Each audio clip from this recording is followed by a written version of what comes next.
amigos do ED, sejam todos bem-vindos a mais um programa de vídeo entrevistas que a gente sempre realiza aqui, nesse lugar maravilhoso que eu chamo de paraíso, que é a pousada Casa do IP Amarelo. Aliás, fica uma dica pra você, vários feriados chegando, férias de final de ano, vai se programando aí. Você e a sua família, ou então o seu amor, vocês merecem um lugar como esse.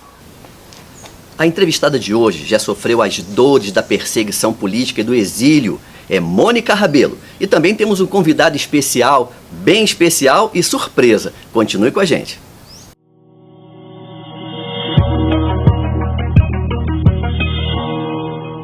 Mônica Rabelo, hoje é você em destaque. Muito obrigado por sua presença. É uma honra muito grande recebê-la aqui. Seja bem-vinda. Olá, Hélio. É um prazer estar com você aqui. Eu sou Mônica Rabelo, como você disse. Sou candidata a deputada estadual pelo Partido dos Trabalhadores e das Trabalhadoras e eu tenho uma experiência de vida muito rica. Eu sou filha de exilados, eu saí do Brasil no golpe de 64, fui morar no Chile em 65, vivenciei toda aquela experiência muito linda que foi a tomada do poder pela Unidade Popular no Chile, através da eleição democrática, né, que foi o Salvador Allende, e eu cresci no Chile naquele ambiente super generoso, super socialista, onde as pessoas sonhavam que a gente poderia ter um mundo mais justo e assim equilibrado. Essa né? escola maravilhosa. Essa escola foi perfeita porque eu era adolescente, eu cresci lá, eu fiz muito trabalho voluntário na igreja, fiz alfabetização de adultos, quer dizer, eu tenho uma formação social de base, na época que as igrejas tinham um trabalho muito forte com a questão social. Né? Exato. Aí foi aquela experiência maravilhosa e teve o golpe, porque a gente sabe muito bem que quando a sociedade começa a ficar mais justa, incomoda muito aos poucos, incomoda muito aqueles poucos que mandam. E foi um golpe muito sangrento, um dos piores da América Latina. Pior não, acho que na Argentina foi um pouco pior, mas foi terrível de qualquer jeito. Muitos desaparecidos, muitos presos. Inclusive um irmão meu ficou 6 meses preso no Estádio Nacional, passou barbaridades, tortura e, pensa bem, militares brasileiros acompanhavam os interrogatórios. Então foi uma operação orquestrada, tal que anos depois a gente descobriu que chamava Operação Condor, né? Que foi uma operação que teve como papel brigar com a possibilidade da influência da Revolução Cubana na América Latina. Então eles morreram de medo, então veio o golpe. Aí teve o golpe, ficamos no campo de refugiados 6 meses e depois conseguimos asilo na França. Meu pai, para te dizer, meu pai e minha mãe com 7 filhos pequenos, quer dizer, a gente saiu do Brasil com 7 criancinhas sem escadinha. A minha mãe é muito poderosa, ela resistiu a tudo isso. E hoje ela faleceu, mas eu faço homenagem à minha mãe, que é uma mulher muito forte, que partiu para o exílio com uma escadinha de filho de 10 a 2 anos, de 2 a 10 anos. Então, isso me fez me tornar uma mulher forte também. E voltando, aí cheguei em Paris em 74. Aí vivi também uma experiência maravilhosa, não posso reclamar, porque nós fomos muito bem acolhidos como exilado, a França terra de asilo. Recebeu a gente muito bem, apesar daquela insegurança da gente não saber falar a língua, mas a gente foi, se virou e conseguimos ter uma experiência também muito rica, porque 68 tinha sido acabado, praticamente 74 a gente tinha todo o movimento da juventude, e sobretudo das mulheres, que me fizeram assim descobrir o feminismo. Muito forte. Nas ruas você ainda via pichações, os cartazes. 68 estava muito presente no cinema, na música. E então eu comecei a participar do movimento feminista, muito jovem, para dizer, viu? Em 74. E em Paris haviam vários exilados, uma colônia bem boa, bem grande, porque o Brasil estava numa situação terrível, né? E nós criamos o Círculo de Mulheres Brasileiras de Paris. O embrião do feminismo brasileiro surgiu lá nesse grupo, nessa época de 75. Eram todas mulheres exiladas, ou exiladas politicamente, ou exiladas culturalmente. Porque... Sim, porque a cultura também incomoda, né? E as pessoas aqui no Brasil não podiam fazer pesquisa, não podiam fazer nada, então elas partiam para lá para tentar uma abertura maior nas suas vidas, né? E esse movimento feminista, ele teve uma forte atuação na luta pela anistia, né? lutamos muito pela anistia, fazíamos eventos, divulgávamos, traduzíamos textos, denunciávamos a tortura, a prisão no Brasil. Trabalho. Um trabalho muito legal, muito forte. E com a anistia em 79 voltamos para o Brasil. Finalmente voltaram para o Brasil. Eu já estava casada com um filho pequeno, um filhinho de 2 meses, e voltei para o Brasil feminista. Criamos com um grupo de mulheres uma associação chamada SOS Mulher, que procurava dar auxílio às mulheres que são vítimas de violência. Vítimas dessa violência. Só que sem estrutura, sem apoio do governo, sem políticas públicas, esse grupo acabou se dissolvendo porque você não resolve problemas de sociedade com um grupo de amigas com boa vontade. Claro, porque claro. Se não tiver o apoio público, você fica na mão. aí você chegava lá, recebia a mulher apanhava e você não podia nem levar para casa. Porque, Como? porque São várias. Exatamente. Então é isso. Aí, a partir daí, eu também participei da criação do Partido dos Trabalhadores, né? E daí, Você fez parte desse processo? sim, todo esse processo, desde o começo. E é isso. Minha vivência foi por aí, continuei sendo uma pessoa sempre de esquerda, militando sempre. Agora estou militando muito mais nas associações de moradores, que eu acho que hoje em dia voltou a ser revolucionário você militar em associação de moradores, porque por um período elas foram muito fortes nos anos 80. Aí foram minguando, e as pessoas E não foram, à toa, né? e as pessoas ficaram muito individualistas, as pessoas estão ficando muito sozinhas. Então eu acho que hoje em dia você voltar para a militância de associação de moradores, de ocupar a praça, ocupar os espaços, discutir, conhecer teu vizinho, eu acho que isso hoje é um ato revolucionário, porque o que eles tentam fazer da gente é dividir a gente. É claro, porque aí fica mais fraco. Exatamente. E você unido é uma coisa assim, é um movimento muito forte. Mônica, deixa eu te fazer uma pergunta. A gente já deu um passeio na realidade política daquela época nesses países aqui da América, né? O Chile, a França, ali na Europa. Eu queria te fazer uma pergunta, e assim, esse programa é um programa de opinião. Cada um tem a sua e eu quero ouvir a sua opinião. Eu tenho certeza que vai ser muito útil para todos nós, para aqueles que estão nos assistindo. O momento político no estado do Rio de Janeiro, como é que você... É catastrófico, né? O momento político e o momento econômico vão junto. A gente está vivendo uma tragédia. O estado do Rio de Janeiro está passando por uma situação de descalabro. Hoje mesmo eu publiquei no meu Facebook que somente no mês de julho o estado do Rio de Janeiro perdeu 1.000 empregos. Que no conjunto do Brasil está em crescendo, está recuperando aos pouquinhos. O Rio de Janeiro perdeu 1.000 empregos no mês de julho, você imagina? Está na ponta do ranking de desempregados no Brasil. Que isso? Perdemos quase 8.000 empregos do começo do ano até agora. A situação é de calamidade, é de abandono político. O nosso governador não está presente e o nosso prefeito, a gente não sabe ainda para que ele fez.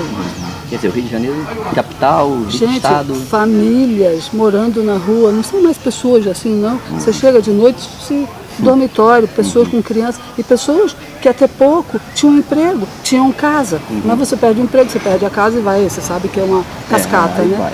Aí estamos vivendo uma situação muito, muito, muito ruim. E é a população que tem que mudar isso agora, né? Exatamente. Agora é o eleitor, é a hora do eleitor, né? De fazer uma mudança. Né? Aí que você tem toda a razão. A mídia, principalmente a Globo, ela fez nesses últimos anos, desde do processo como chama? Do Petrolão, do Mensalão. Petrolão, é tantoão que tem. Criminalizou tanto a política e os políticos que as pessoas estão colocando no mesmo saco. Gente que para os poderosos, não interessa que você se mobilize, não interessa que você vote. Aí, exatamente depois do golpe da Dilma, que a Dilma sofreu um golpe, afirma, um golpe principalmente misógino, porque ela é uma mulher, foi mais fácil de derrubar. Eu disse, não, eu tenho que me candidatar, porque eu sou uma pessoa que já tem uma trajetória de vida, todo mundo no Rio de Janeiro, muitas pessoas me conhecem, sabem que eu sou uma pessoa honesta, eu sou uma pessoa do bem.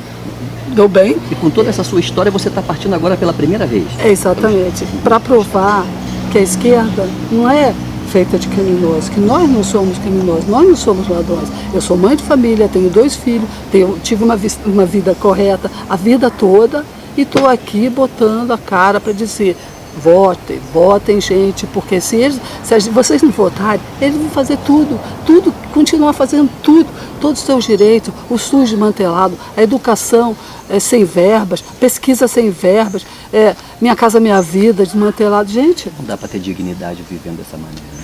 Nem dignidade, nem soberania, porque estão vendendo todas nossas riquezas. O Brasil está ficando sem riqueza. Pois é, como é que você está vendo o Brasil também aí? Agora falamos do Estado e vamos aproveitar esse gancho aí e falar dessa nação brasileira aí. A nação brasileira está sofrendo um desmantelamento total, né?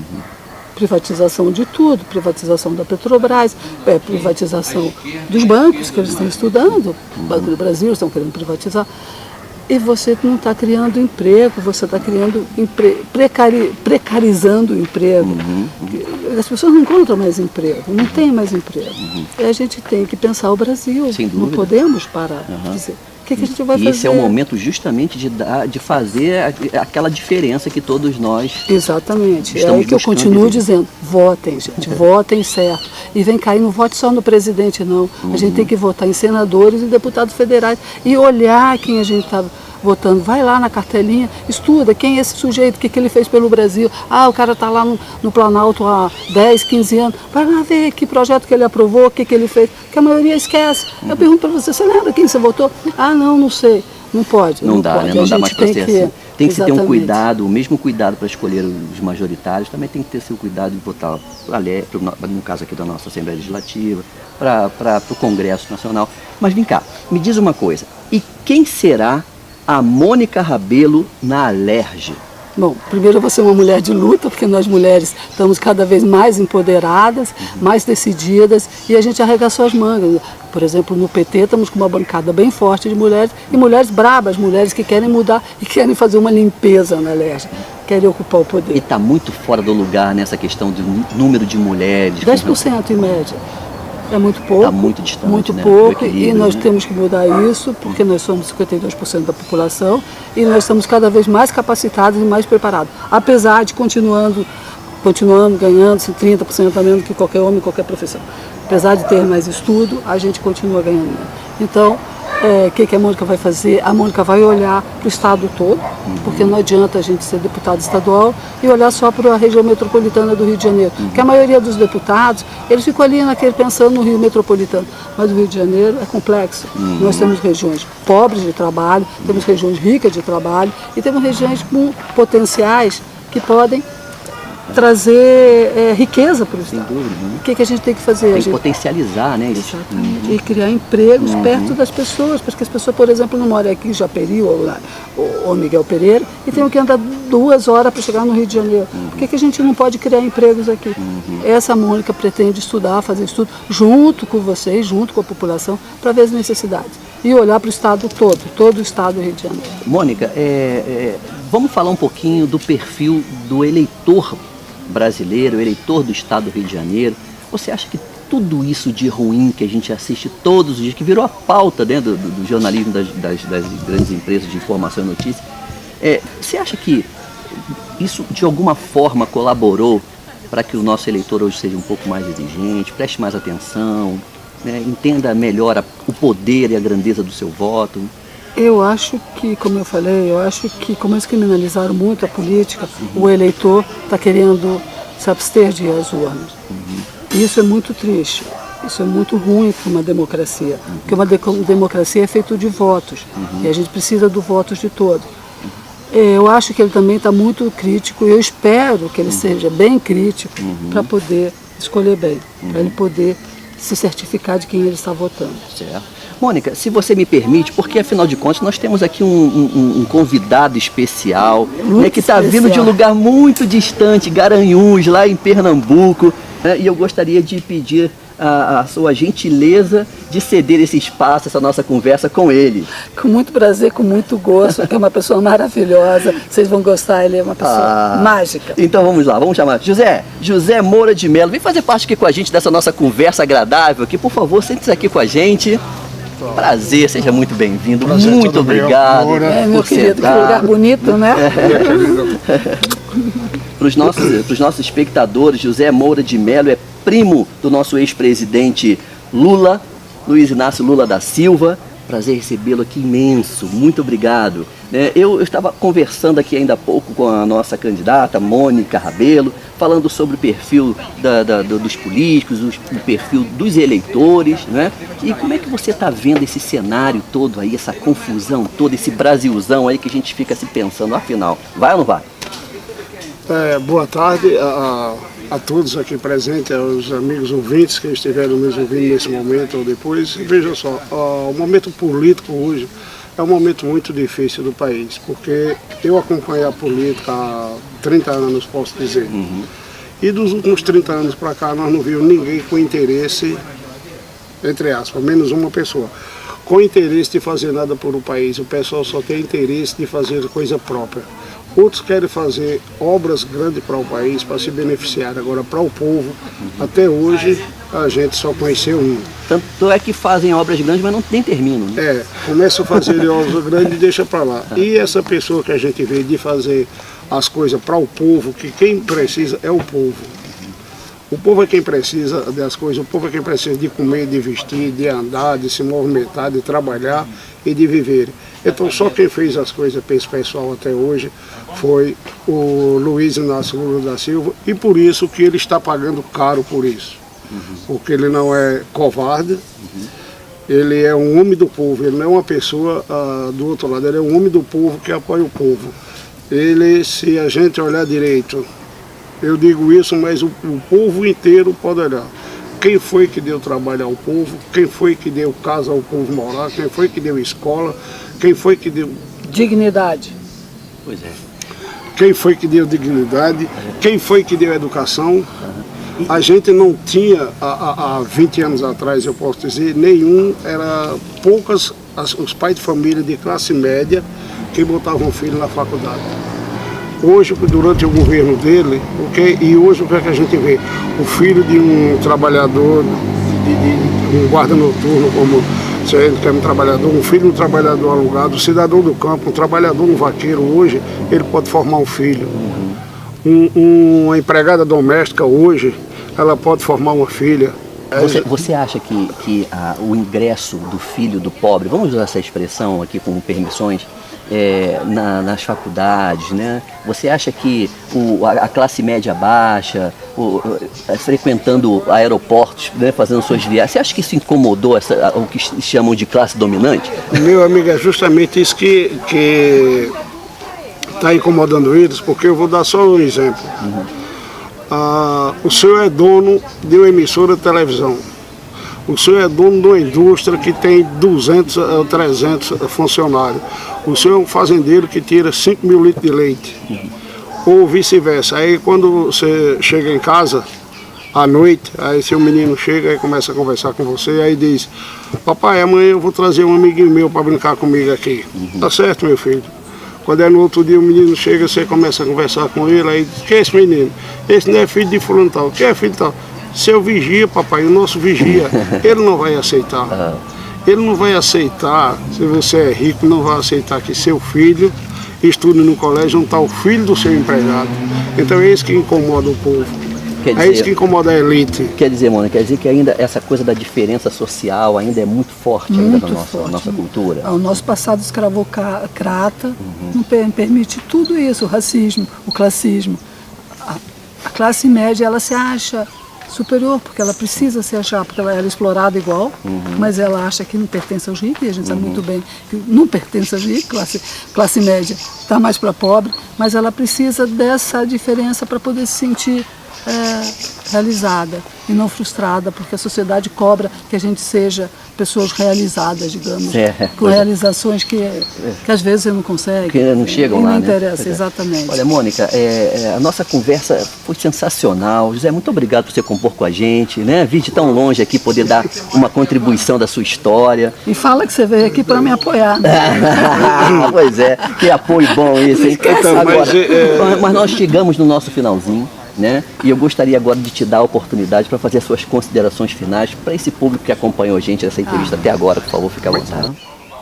Hélio, obrigada, viu, por estar aqui presente. E para encerrar, eu gostaria de dizer que eu sou uma mulher feminista e que vou estar lutando pelas mulheres contra a violência que sofrem diariamente as mulheres lá na Assembleia Legislativa. Porque nós mulheres temos que ocupar o poder.